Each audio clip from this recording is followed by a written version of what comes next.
Hello, everybody, and welcome to an overview of Chapter 15 in the Essentials of Social Media Marketing courseware.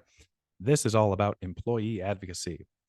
Now, this is going to be a brief overview, as this chapter, content wise, is a little bit shorter than most of the others in this courseware.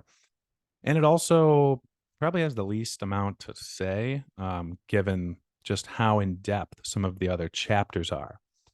And there are 9 sections that are provided here. The slides don't really do the chapter justice, so I'm going to stick with the actual courseware here online and all of the lovely stock photography that comes with it.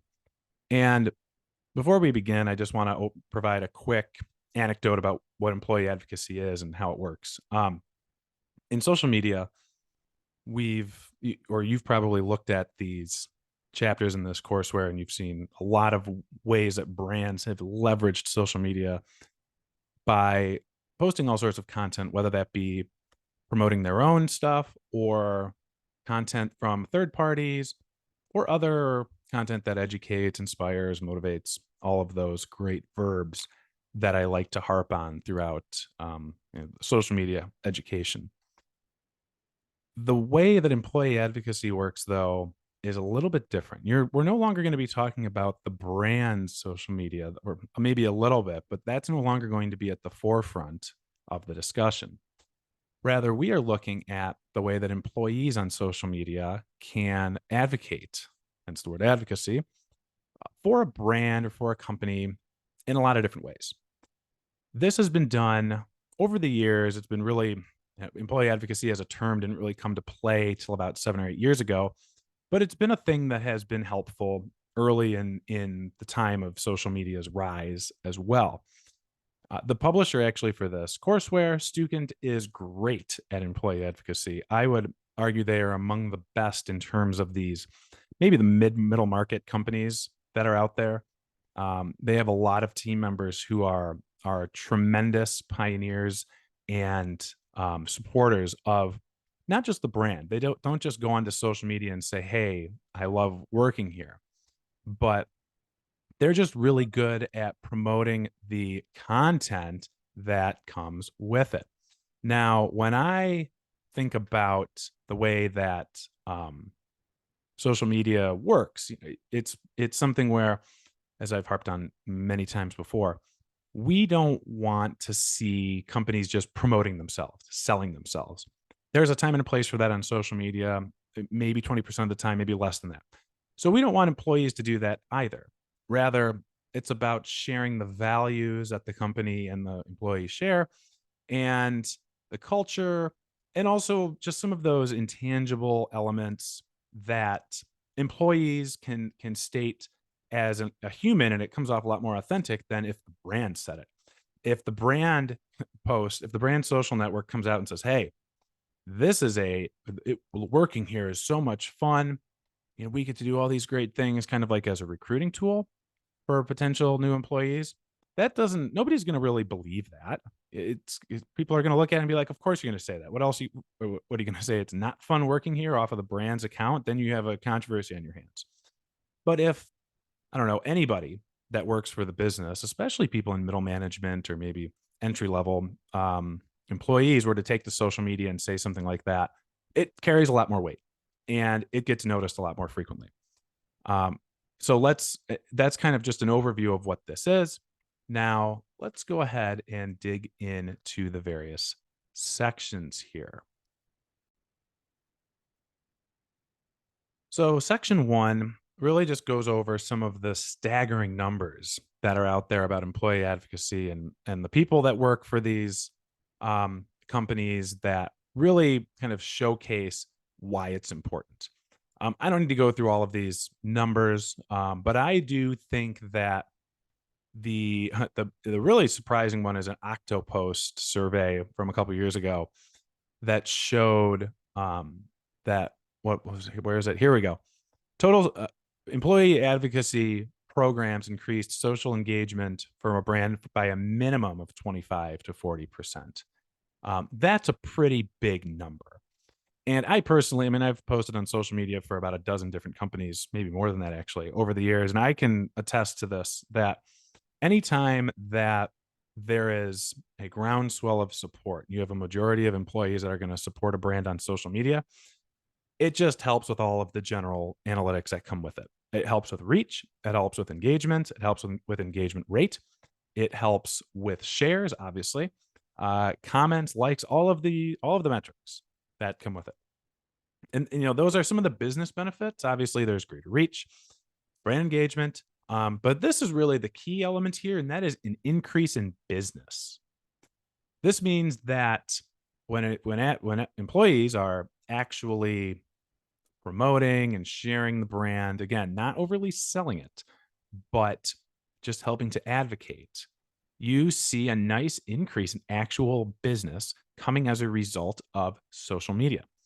Now, we don't see that technically, 45% of companies attribute new revenue streams to employee advocacy, but we do know that it is somewhat related to social media. I have plenty of anecdotal evidence to support this, none that I can really talk about just because there some of them are ongoing, some of them are with companies that, I'm not allowed to speak on. But at the same time, you have a company here that is um, looking to share the good word about the brand or about anything like that. And if employees can help promote that, you're reaching a whole new audience that you did not have your hands on before. And that is really a huge piece of the way that employee advocacy works is that, um, back up here up at the top, when you combine all of the company's connections, like, unique individuals, you have about 10 times as many as the company has followers. Obviously, that's not the case for like the largest businesses in the country, Coca-Cola, Delta, okay, that's a little bit different. But actually maybe, the larger the company, the more people that work there, um, the greater the social following between all of the employees. Now, obviously, it needs to be something that is more strategic and intentional.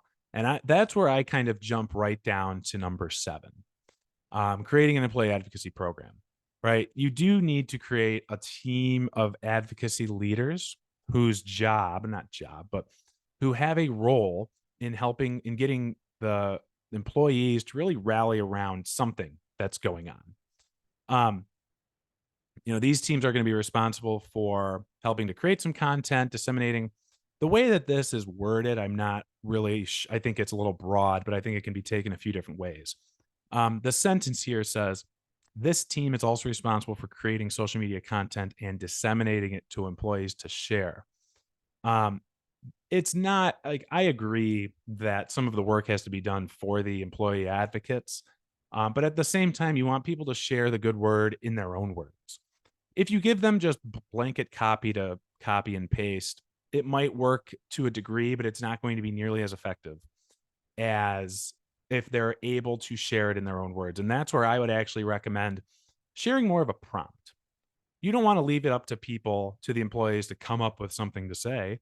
You want to be very strategic and very intentional with like, hey, we are looking for our advocates within the organization to really talk about how great the company culture is and how we may all be remote, but these remote happy hours or these 15-minute breaks or the virtual office hours per se where people can just kind of like meet with their cameras on and like do their work and ask questions, like that's what we really want to promote, and then let them talk about it in their own words. It's going to be a little bit more authentic and realistic than if you were just to say, hey, can you just copy and paste these four sentences?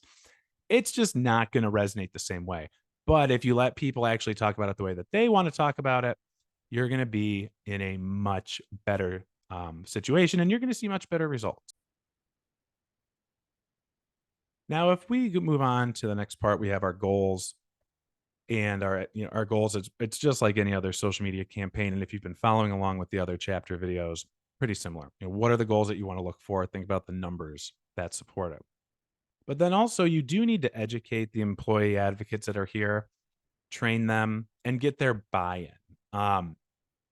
This kind of goes hand in hand with number 6, which we're not gonna go into because in the interest of time, but you wanna make sure that the people that are supporting this cause, the campaign, whatever you're doing, are really the people that are not gonna ask questions, people that have already had a positive experience with it.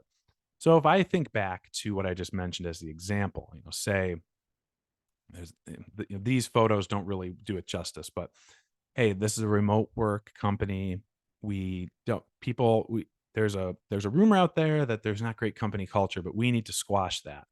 And we need to talk about how great the company culture is based on all of these different opportunities that we give people to um, share with one another in this remote work environment. You don't want to have somebody on your employee advocacy team or somebody that's going to share that who is like the foundation of the bad news. The people that are saying like, "Hey, I don't like working here. I'm completely lost. This remote work stuff is great, but I don't know anybody." That's not the person that you want saying there's great company culture and here's why. So, if you're in charge of the employee advocacy team, like this person might be in this photo, you need to be sure that you can spot the people that are actually going to authentically support what's going on, and whatever the cause is.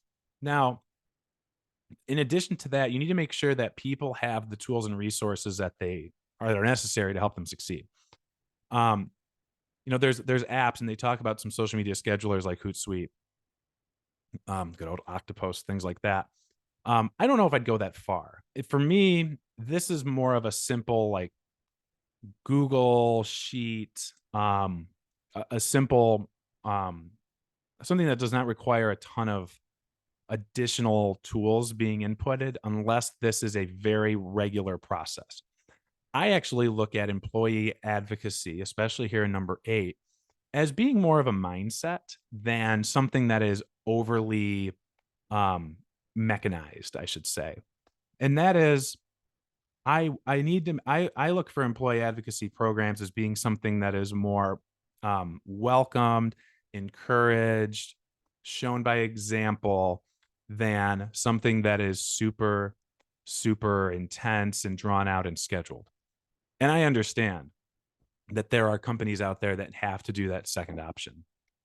I understand that employees, when there's no real skin in the game, are not going to do that extra step. But the companies that do the best job with employee advocacy are those who have essentially ingrained it as part of the company culture.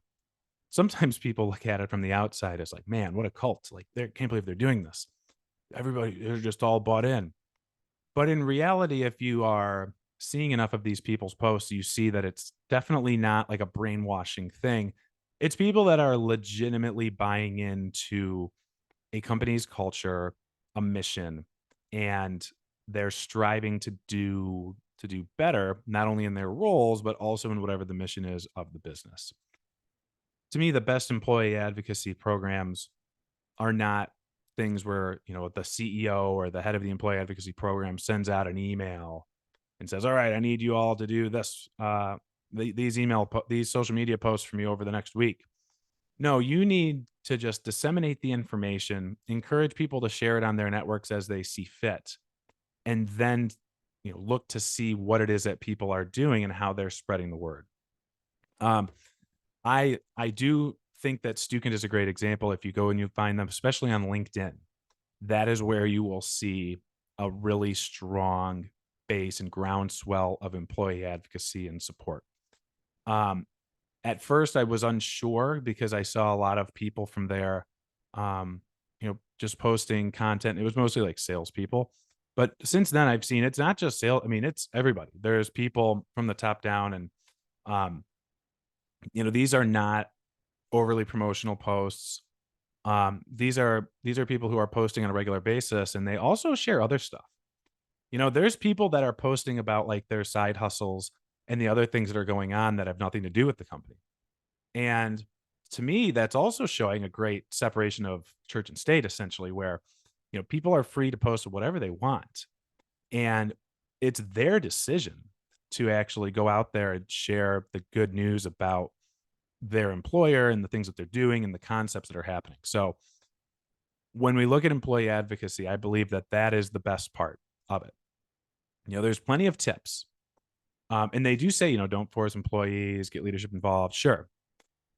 But as long as you can provide that encouraging, inclusive, and welcoming culture of sharing on social media, that is going to be the recipe for success, not the super drawn out templated content scheduled piece, but something that is more organic, because like everything else on social media, it starts with the organic side and can be eventually drawn out and scaled to be more in a paid uh campaign. And when I look at employee advocacy, that is where I've seen the greatest success. So as always, if any questions, please let me know. I'm happy to share any examples in a one-on-one setting. But otherwise, thanks for watching. I know there weren't a ton of visuals here today, but that's the essence of um, some of these videos. And I hope you will be able to find some examples of your own employee advocacy. So thanks.